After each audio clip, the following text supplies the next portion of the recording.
Bien, el ex canciller Rodríguez Macay está con nosotros. Miguel Ángel Rodríguez Macay, muchas gracias por acompañarnos. Primero que nada, antes de ir al análisis de la situación internacional, digamos, cómo queda la situación del Perú a nivel internacional en este momento y qué tendría que hacer Dina Boluarte, usted ha sido parte de este gobierno y no puedo dejar de preguntarle, ¿qué cree que gatilló el mensaje de ayer? No, yo creo que es la consecuencia de actos que estaban ya produciéndose de manera desenfrenada. Ha habido, digamos, un momento en el que se volvió para ellos inmanejable y entonces creyeron que la fórmula era la que vimos todos, un claro quebrantamiento del orden establecido en la Constitución política. Aquí no hay un intento, no, se consumó un orden de quebrantamiento de la Constitución política. Entonces, y cuando dice muy penoso. Ellos, se refiere a Aníbal Torres, a Betsy Me Chávez. refiero al gobierno, al presidente de la República y al entorno con el que estaba en el momento en el que todos vimos que estaba leyendo ese mensaje a la nación como jefe de Estado, con responsabilidad. Y cuidado que las renuncias que siguieron fueron renuncias porque según la Constitución, artículo 128, si no lo hacen, son solidariamente responsables. O sea, tampoco eran tontos los ministros que estaban allí para no comenzar a expresar sus renuncias. Bueno, eso es un tema que lo tendrán que investigar, hay los procesos y las pautas para ello, pero es una pena que todo ello impacte internacionalmente. Yo he tenido ayer más prensa de fuera que de Perú, te lo digo de verdad, de varios países. El impacto fue tremendo, nos estaba recordando lo que vivimos en 1992, escenario similar, con otras circunstancias, eso es cierto, pero escenarios similares porque son quebrantamientos del orden establecido en la Constitución política. Hay países que lo han condenado, pero hay otros países que se han pronunciado a favor de Castillo, pese a todo. Bueno, ¿qué podemos hacer? Los países todos son soberanos, sus jefes de Estado los personifican y dicen las cosas que ellos creen. Son cuestiones que cada uno tiene su estilo y es verdad que dicen asuntos, cuestiones que para nosotros tenemos que tomarlas con pinzas. Tú, mientras te escuchaba, hablabas del presidente de Colombia, Petro. Bueno, él tiene su visión, pero aquí hay un derecho nacional, un puro fuero interno que tiene que respetarse. El caso, por ejemplo, del presidente de México también lo hemos escuchado. Se hablaba de asilo por todos lados, tenemos que decirlo. Mira, asilo solamente hay dos. La policía, perdóname, que acompañaba sí.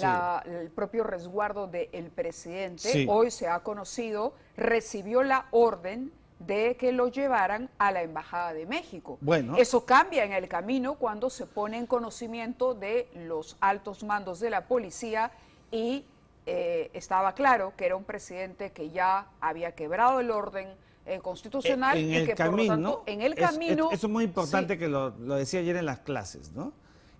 Sale como presidente de la República, en el trayecto es vacado, deja de ser presidente y hay una orden de detención. El acto persecutorio que creía el presidente se frustra. Es decir, se frustra llegar al lugar para librarse del acto persecutorio. Si se libra el país, o sea, lo llegan a detener, entonces no consuma el asilo. Iba a haber asilo diplomático en México, no hubo asilo diplomático, mucho menos asilo territorial, es decir, fuera del Estado. Como no hubo, entonces deberíamos olvidarnos de la posibilidad de algún asilo, porque para que haya asilo, debió entrar en la embajada o estar escondido esperando que se negocie. Hoy ya es imposible, pero la visita del embajador mexicano, por ejemplo, ahí me están poniendo las imágenes, es ese momento que es bien interesante y que quedará para el análisis minucioso de la historia. Es el trayecto, ¿no? Es el presidente rodeado de su seguridad, les dice, bueno, vamos. La policía obedece, está asignada a Palacio. En el camino se produce la vacancia. No queda claro que no es más el presidente de la República, los altos mandos de las Fuerzas Armadas y Policiales se pronuncian también en respaldo a la decisión del Congreso y todo cambia. El mismo equipo que lo conducía es parte del equipo que finalmente lo termina llevando ante la justicia. Claro, porque reciben órdenes y las órdenes de quien tiene la titularidad del sistema del orden policíaco, que es la Policía Nacional del Perú. Entonces, fíjate, ve, tú preguntabas hace un instante que por qué el embajador va. Sí. Bueno, no hay injerencia, tenemos que ordenar las cosas bonitas. No hay injerencia porque de acuerdo a la naturaleza si pretendían hablar de asilo, todo lo que tenga relación con asilo tiene que ver con derechos humanos y entonces no existe ninguna regla internacional que diga que a eso se llama injerencia. Seguramente tuvo un carácter humanitario, porque ¿para qué va a ir a verlo a un centro donde ya está recluido? Sí. ¿Para sacarlo? ¿Para qué? No, porque se frustró el asilo, ya está detenido. Una persona cuando está detenida en el mismo estado que donde habría cometido el delito, es evidente que ya no hay ninguna posibilidad. Aún cuando México ha expresado su voluntad de que todavía estarían dispuestos a recibirlo. Aunque México haya dicho eso, ya el expresidente está en manos de la justicia peruana. No logró la protección de México porque nunca ingresó en la misión diplomática. Él está en la cuerda nacional de un proceso jurisdiccional en marcha, por tanto debemos olvidarnos en verdad, en serio, para que no se siga hablando más de la posibilidad de un asilo. En términos políticos, imagínate, en términos ya no jurídicos, en términos políticos, ¿te imaginas que sea desaforado, sacado del lugar donde se encuentra y enviado a otro país? Si estamos hablando de estabilidad para la presidenta que no tiene bancada, para la presidenta que recién comienza, empieza a caerse inmediatamente. Cuidado con eso. Tenemos que respetar los cánones del derecho. Mira, lo de ayer, al final, si tú miras, tenemos constitución política, hay una sucesión presidencial y eso tenemos que venderlo al mundo para que no vean que somos una republiqueta, para que vean que somos un país que a pesar de todo lo polarizado, podemos comenzar otra vez con estabilidad democrática, con la ancha base que ha dicho la presidenta. ¿Debería recibir al presidente mexicano, López Obrador, la presidenta? Sí, los jefes de Estado son actores de Estado, están por encima de todo y deberían, más bien ella, llamarlo por teléfono al presidente AMLO y acordar la fecha del traspaso de la presidencia pro tempore en México, no en Lima. Ella tiene que viajar a recibir la presidencia. Y van a decir ahora, pero si ya no hay vicepresidenta, ¿quién se queda? Jamás nos podemos atar al sistema de normas. Si no hay vicepresidente ahora, está el PCM que va a nombrar, está el presidente del Congreso. Si no hay ello, hay que crear normas. Las normas son las que están al servicio del hecho social y no al revés. ¿Te imaginas una presidenta hasta el 2026 que porque no hay ahora un vicepresidente no salga del país como le pasó a Vizcarra? Eso es someternos a las reglas que en verdad ya no se adecuan al modus operandi actual. La presidenta tiene que ir a México a recibir la presidencia por reunirse con sus pares en el marco de la Alianza del Pacífico y mirar estos asuntos como de Estado, como corresponde.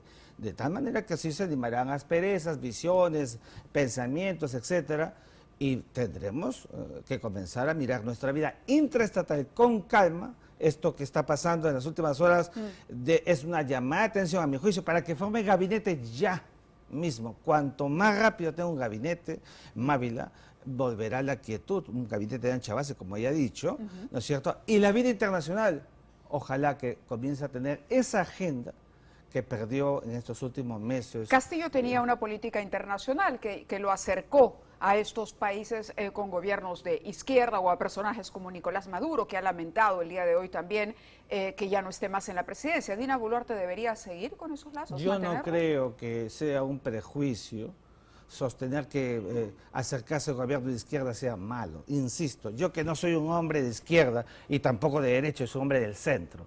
No debemos ser prejuiciosos con la vida internacional.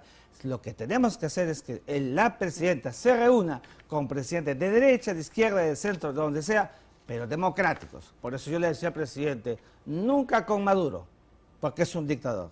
Pero sí se puede reunir, por ejemplo, con el presidente de México, con el presidente de Argentina, con el presidente de Bolivia, Chile, con el presidente de Chile, porque eso es lo que corresponde a la altura de una relación internacional. ¿Volvería a la Cancillería? No, yo te agradezco mucho por la pregunta. No.